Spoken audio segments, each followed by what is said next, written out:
Today we are kind of looking at a bit of an overview of our, I guess, successes and some thoughts on our switch to growing basically only pole beans.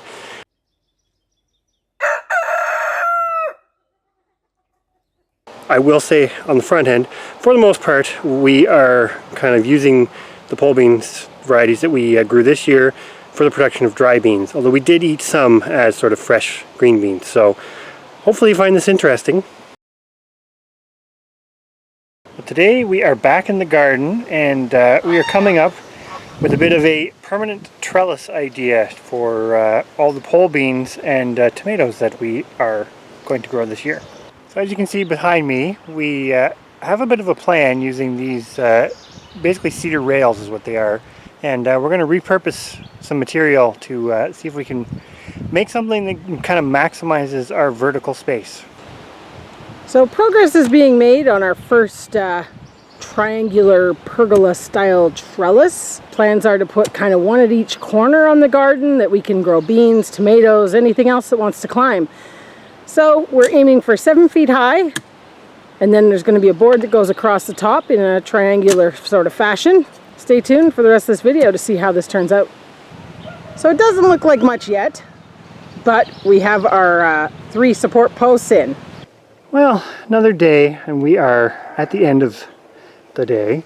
As you're seeing this garden progress, we are in the process of planting 2 kinds of dry beans. One is our Cherokee Trail of Tears,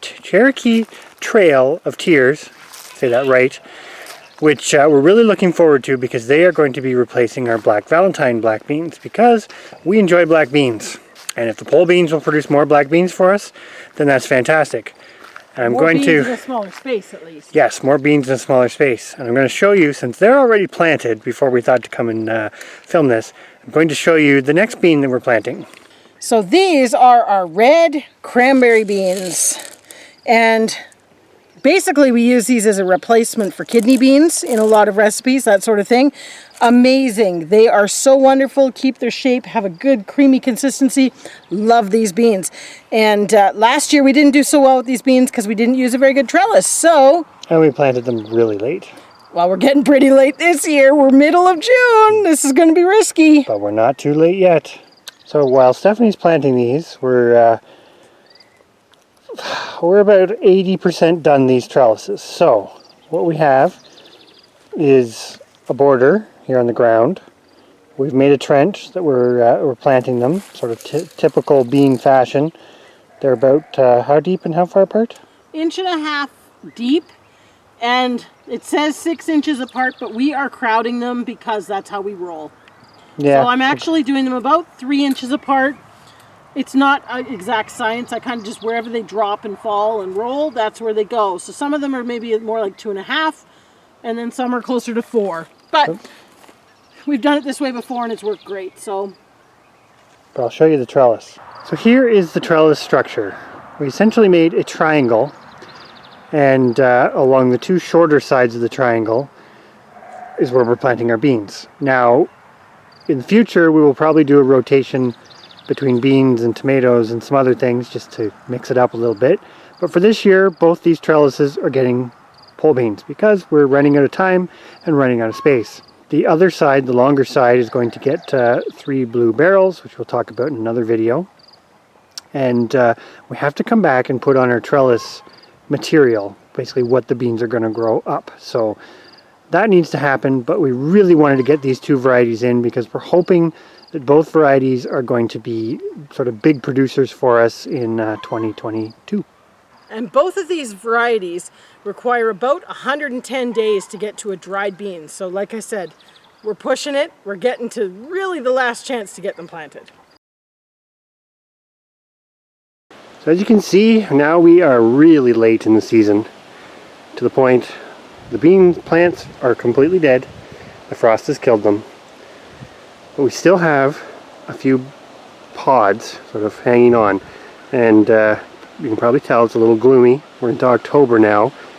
And I think this is the biggest positive for this switch to pole beans, is that even though we're late in the season and what have you, because these are so high and up off the ground, they stay in good shape. So yes, we tend to get into a lot more rain, which what we found come sort of mid to late fall was problematic for the bush beans, because we found we lost a lot of them. They were so close to the ground, when the plants finally succumbed to the frost, that was kind of it. Whereas these pole beans being up high, you can't really hear it, but like that's still a nice crunchy pod.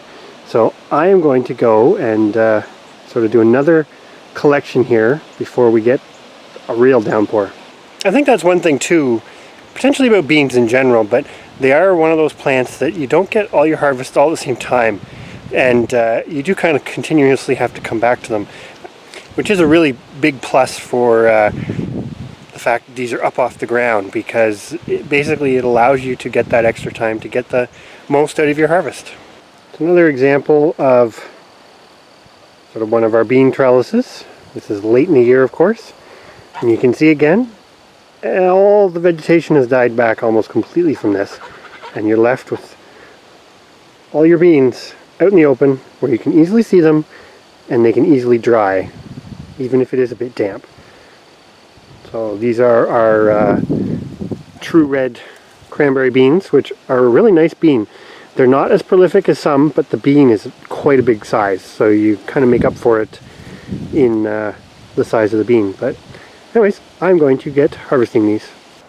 And as I'm out picking dry beans, the chickens are gardening with me. We're at that point where everything else in the garden is done, or pretty much done. We do need to do some cleanup, but they get the spoils. We're now at the end of our bean season, our growing season. And as you've kind of seen through this video and the process of growing dried beans, it's pretty forgiving. The nicest part is they're not something that necessarily, outside of planting them, needs a lot of attention, but they are fairly prolific. So what's sitting right here on the shelf is the harvest from 2022 of all of our different beans, which is pretty impressive. In total, it basically ended up being 12 3/4 pounds of dry beans. Now that's between the common bean varieties and the scarlet runner beans. So over 12 pounds of dry beans. Now keep that in mind, that's dry beans. So there's not a lot of moisture in them, relatively speaking. And these will, when you cook them, expand to be bigger volume than what they are here, obviously. But over 12 pounds, that's pretty impressive. The big winner for this year on productivity was definitely the Cherokee Trail of Tears, which is a black bean. And that was one we switched to. Super happy we did. And one thing I will say about it, this bean produces quite a few beans per pod versus our sort of runner-up, which was the red cranberry beans, which these two varieties had the same area planted, but the cranberry beans, which of course are different, I kind of liken them to, they're not a kidney bean, but they're most similar to that in some ways. You don't get as many per pod. So although the plant's still quite prolific, you can see the difference, how that equates to. The next two that were very, very close actually is the zinc beans, which are the replacement for our Ireland Creek Annie beans. Super impressed with them, because this bean is also really good as a green bean, as a fresh bean, which is awesome.